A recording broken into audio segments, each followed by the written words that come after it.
So, I want to review the book I got for Christmas, Billy Collins' Horoscopes for the Dead. I was first introduced to Billy Collins in college by my friend Andrea Zahler. I was the president of the Poetry Appreciation Club, and she was the secretary. She brought in his book, The Apple That Astonished Paris, and we both discovered that we really loved his poetry. Later on, we both had the opportunity to meet him at a scholars conference. It was brilliant. We were both crazy fans sitting in the front row of his lecture, and later on I went and had him sign all of his books. Billy Collins is up on my wall next to Randall Jarrell. One of the things I really love about Billy Collins is his accessibility.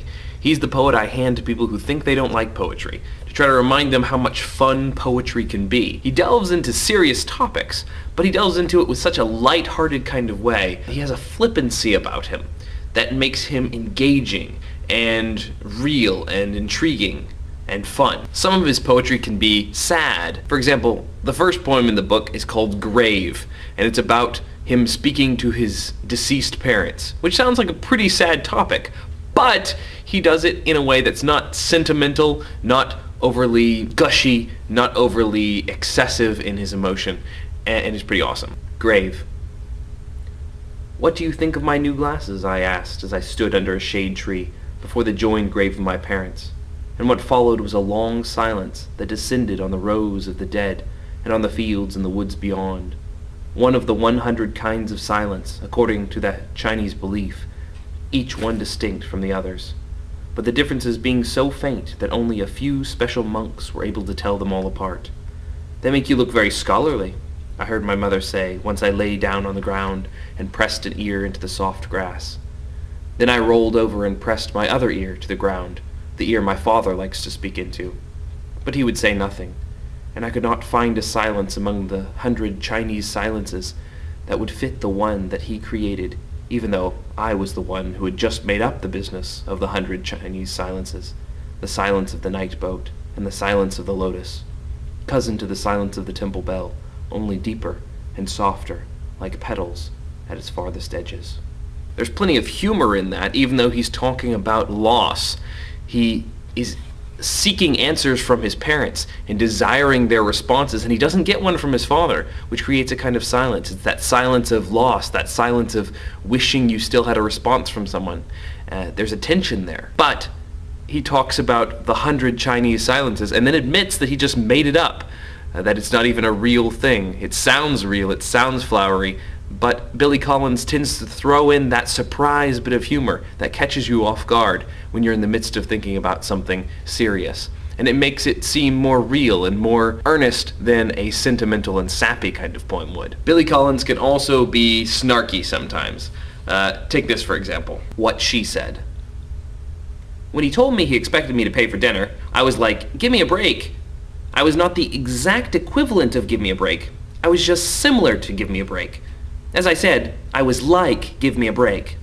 I would love to tell you how I was able to resemble give me a break without actually being identical to give me a break, but all I can say is that I sense a similarity between me and give me a break."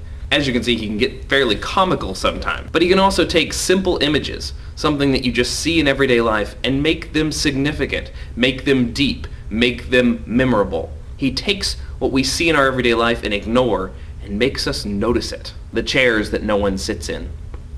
You see them on porches and on lawns, down by the lakeside, usually arranged in pairs, implying a couple who might sit there and look out at the water or the big shade trees. The trouble is, you never see anyone sitting in these forlorn chairs, though at one time it must have seemed a good place to stop and do nothing for a while. Sometimes there is a little table between the chairs where no one is resting a glass or placing a book face down.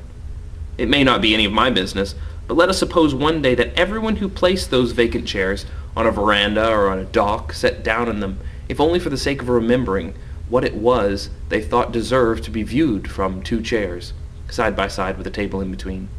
The clouds are high and massive on that day. The woman looks up from her book, the man takes a sip of his drink, and there is only a sound of their looking, the lapping of lake water and the call of one bird, then another, cries of joy or warning. It passes the time to wonder which. I happen to have a table and 2 chairs sitting on my front porch that I really never sit in. I think I have a couple of times in the whole time that I've lived in my house, but they sit there, and They look like a place to sit, but really they're more decorative than anything else. But Billy Collins awakens us and surprises us with the stuff that we see in everyday life. He's the kind of poet who makes me chuckle, makes me laugh a little bit, and also makes me enjoy poetry. The reason I like Billy Collins, the reason why I love his poetry, is that he makes poetry worthwhile. He makes poetry engaging, even to people who think they don't like it. I highly recommend, if you don't think you like poetry, try some Billy Collins. It's really pretty fun. In other news, I've also been very, very busy. School is kicking back off again. It's the new year, new semester, everything's exciting, and I'm working very hard on trying to get my second novel finished. I haven't quite gotten the last couple of pages done, but it's this close. Why am I not working it right now, you ask? That's a good question. Hold on. So I will get that done very soon. Sorry, it'll be soon. But I am excited about the cover. I'm working really hard on designing a cover for book 2, and it's not quite complete yet, but I've got the layout and some of the rough sketches. I'm going to take the picture with my new camera, and I'm excited about that. Also, we are gearing up for studying Dante's Inferno, which is one of my favorite books to teach. Actually, I really love all the books I teach. I love them all. Whichever one I happen to be teaching at the time is my favorite. But Dante's Inferno is extra special because it is awesome through and through and through. And the more times you read it, and the more times you study it, and the deeper you go into it, the cooler it gets. So each time I study it, I like it better.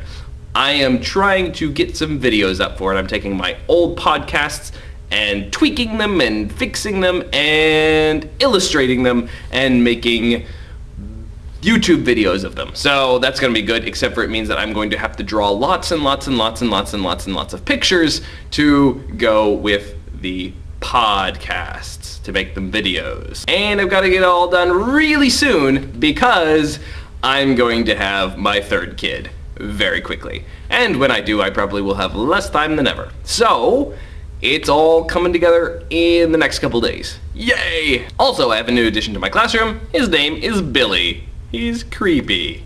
Hello! So I guess that's all for this week. Until next time. I am the very model of a modern Major General of information, vegetable, animal, and mineral. I know the kings of England and I quote the fights historical from Marathon to Waterloo and order categorical. I'm very well acquainted too with matters mathematical. I understand equations both simple and quadratical. About binomial theorem, I'm teeming with a lot of news.